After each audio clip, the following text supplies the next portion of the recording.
Hello! How's it going? This video is going to be a little bit long, but by the end of it we will have a storage image ready for our compute shader to write to it. Now I know in the previous video I said I was going to try to push to get all the rendering stuff done in one video, but there's just too much. There's a lot in this session, so I'm going to split this up into two. Today we're making the storage image.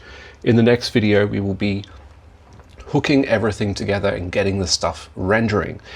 But let's get into it. So we will start with, I'll just go to the image source file, and I'm going to define a struct which will be like a helper, and it'll hold all of the parameters, all the info that is needed basically to make an image.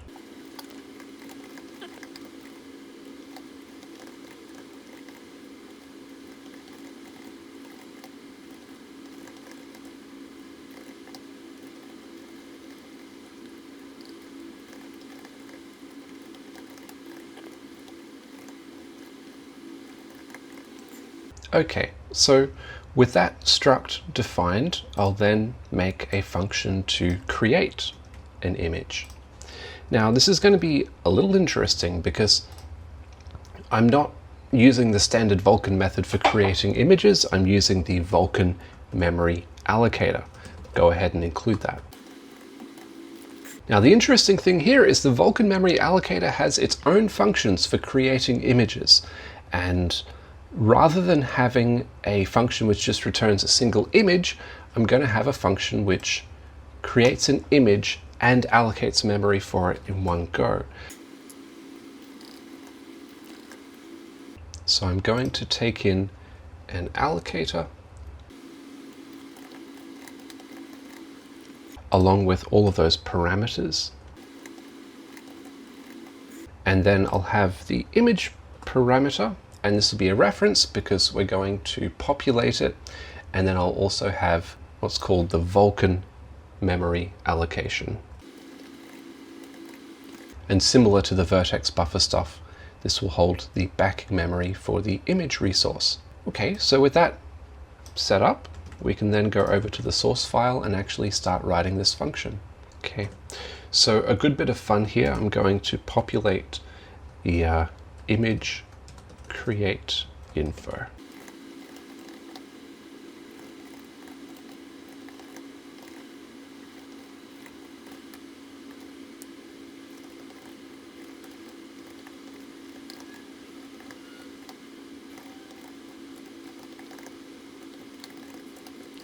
Interesting change here is that the image info takes in a three-dimensional extent. The X and Y components are the width and height, and then the Z component would be the number of array layers, or the depth, if we were, to make a 3D image. But thankfully we can just pass along the image size, put in 1 for the depth.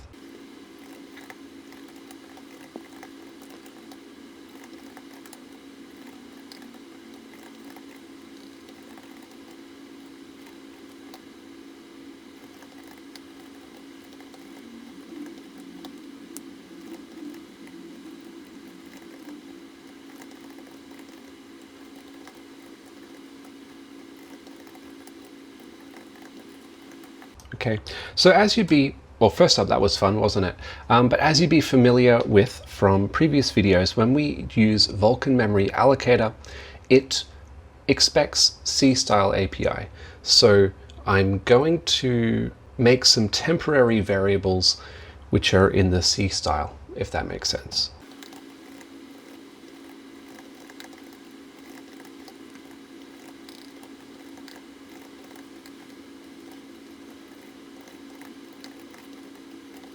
Okay, so that was specifying the image that I'm going to create in terms of Vulkan stuff, but now I'm going to specify the way I want to allocate that memory in terms of VMA stuff.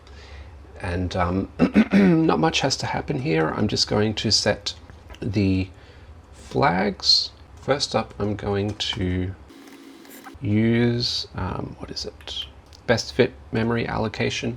But then also I've got this memory properties field of the image info, not the image info, sorry, the image input chunk. And so I'm going to use that to indicate whether I want to have host access. So I'll say if, go input memory properties, if that matches at all with the host visible, then I'm also going to include the sequential write flag.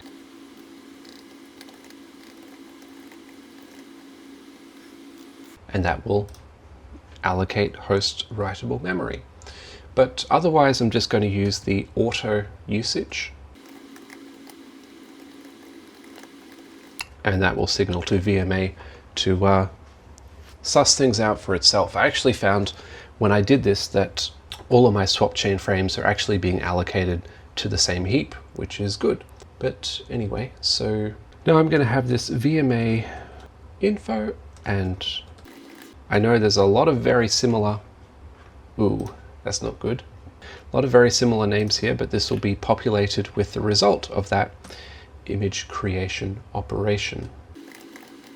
So I'll go VMA create image, and this will take in a few things. First of all, it will take in the allocator object, then we'll take in the image create info. Oops, wrong one. We want the handle to that.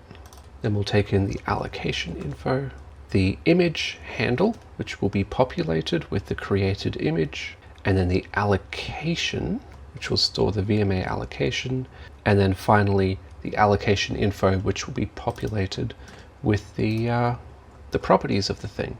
I'm just going to log some stuff out.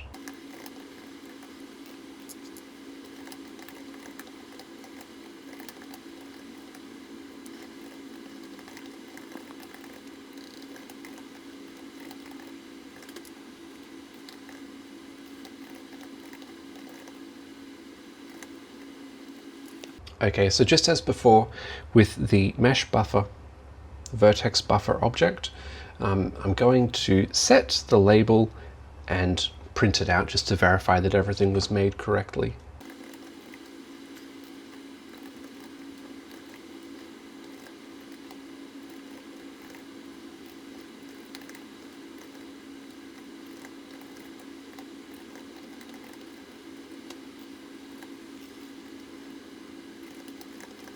And then finally, right at the end, I'll take that 64-bit handle and store it into the image, letting C++'s automatic conversion stuff handle it. Okay, so with that out of the way, I'm going to create a storage image class. Now, it's a little bit involved here. Currently, I'm including all this stuff, and this is all good, but I'm also going to include the deletion queue stuff. So I'm going to include double-ended queue and the lambdas. So I'll make a class which I'll call storage image.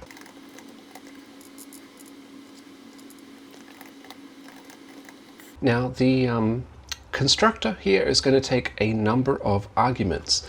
First up, we're going to take an allocator in order to allocate image memory. Then we're going to need to know the size of the storage image we're creating. We're going to need a command buffer and a queue. And the reason for that is that after we create the image, I'm going to transition that image layout into the general layout, which is basically what it's expected to be. Okay, I'm also going to need a logical device, and then 2 deletion queues. I'm going to need a deletion queue which is scoped to the allocator, and a deletion queue which is scoped to the device. Now, this seems a little strange, but the reason is that the image will involve 2 things. It will involve its backing memory and image, which the Vulkan memory allocator can delete no problem, but it also has an image view, which is used by the descriptor, and this must be deleted by the device. So for this reason, yeah, we've got a lot of different parameters in our constructor.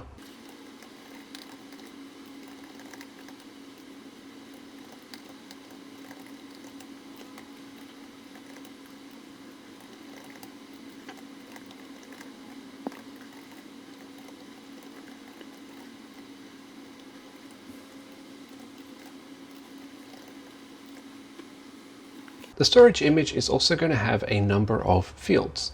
First up, we're going to have a descriptor so that the GPU can see the resource and work with it. It's also going to have an extent, that will be useful.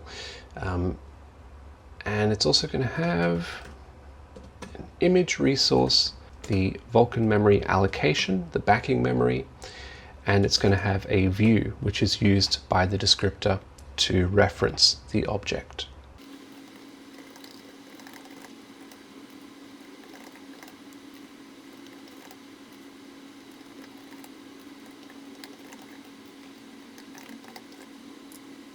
Okay, so there are three private functions I'm going to add. I'm going to add a general function to initialize the image, a general function to make the image view, and another function to make the descriptor for the image.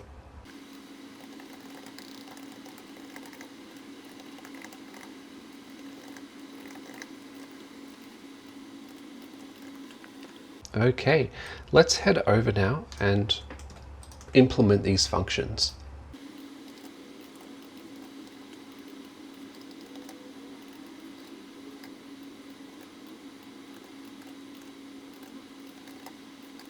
Okay, I'm going to go bottom to top. So let's start with the descriptor. Now this descriptor info is there, it's created and everything. I just need to populate it. So I'll set the image layout to general. Now there are some other options like attachment optimal, but I found that storage images really only accept general for descriptors. And then we'll set the image view, and I think this is a default anyway, but I'm just going to make sure we're not expecting to have a sampler. Now for creating the view, this is a one-liner actually. We'll use the create image view function down below.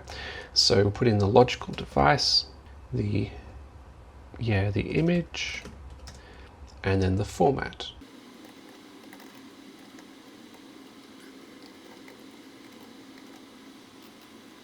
Image initialization is a little stranger because when we create this image, it sort of starts off in an undefined layout, but the compute shader is going to expect it to be in a general layout.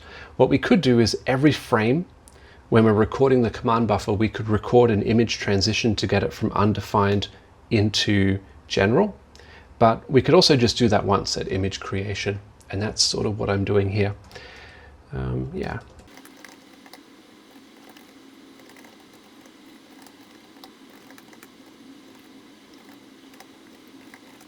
I'll go ahead and call this function. I know this gets a little big, but I'm going to specify the command buffer, the image which we're transitioning, the initial layout, which is again undefined, and then the final layout, which will be general, then the source and destination access masks and the shader stages, but we're not doing that, so I can just use none for all of these.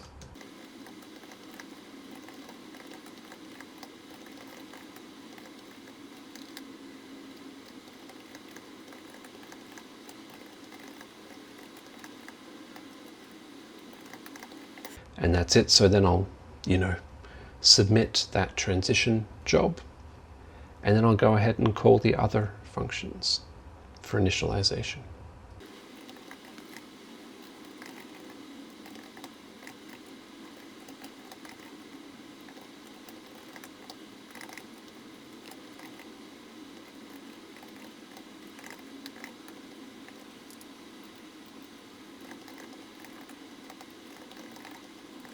Okay, great. So that's the initialization function.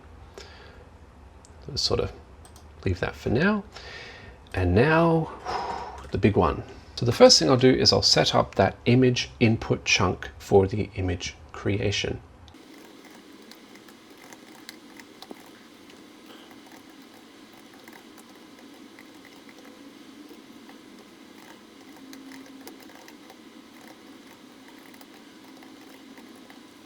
So there's a few different options here.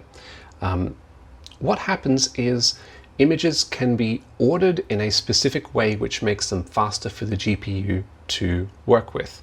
And this is fine if we're just keeping the resource on the GPU side, if we're never updating it from the CPU side.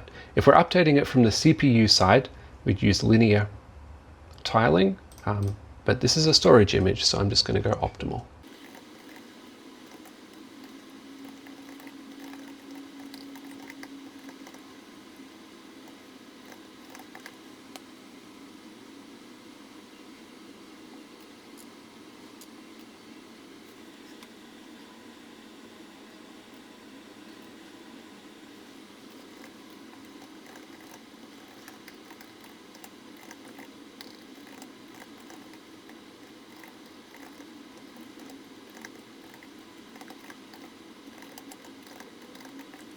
Okay, so at this point everything should be created. I'm then going to go and push on the deletion functions. So this will just take a bit of time, but we are getting there.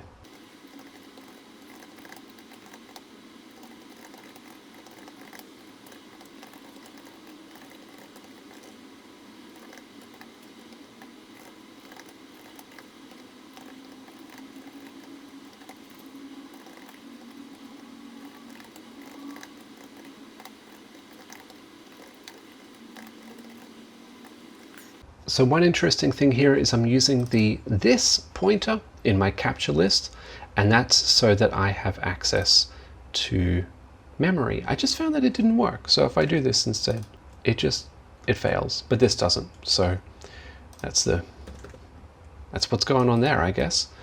So that's the VMA deletion. Now I also need to delete the image queue. Image view, I mean.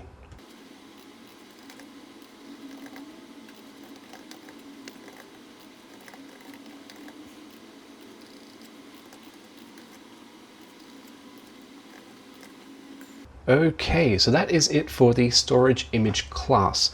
What I'm going to do now is I'm going to set it up so that every frame creates a storage image and can destroy a storage image.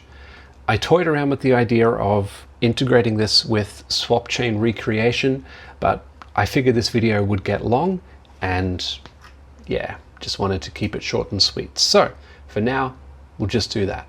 The frame is going to need to know about Vulkan allocators.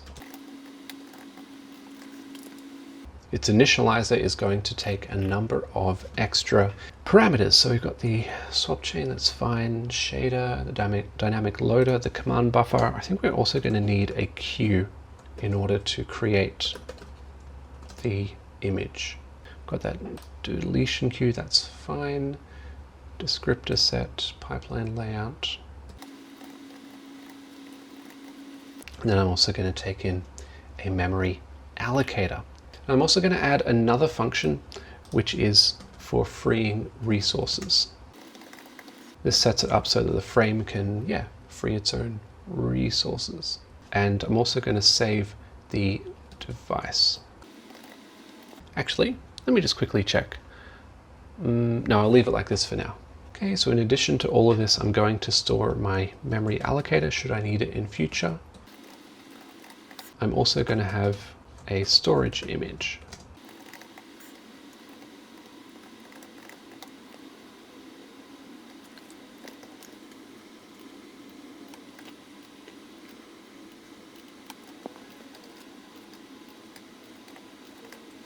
Okay, so I know this is getting a little long-winded, but we're getting there.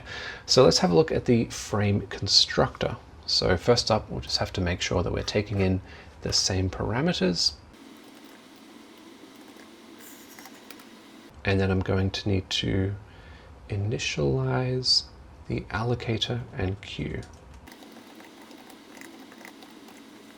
Oh, and the logical device, of course. Okay, I'll go ahead and create my image.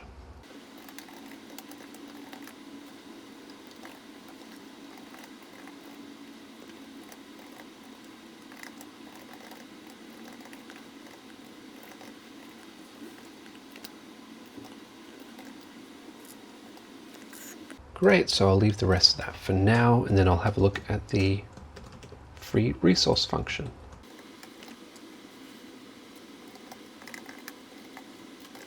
And this will be pretty similar to what the renderer is doing. I'll just go and grab that code. So I just want to go through and call, flush out the queues. Just like that. Okay. So there's a few things. First of all, I'm just going to need to rejig this.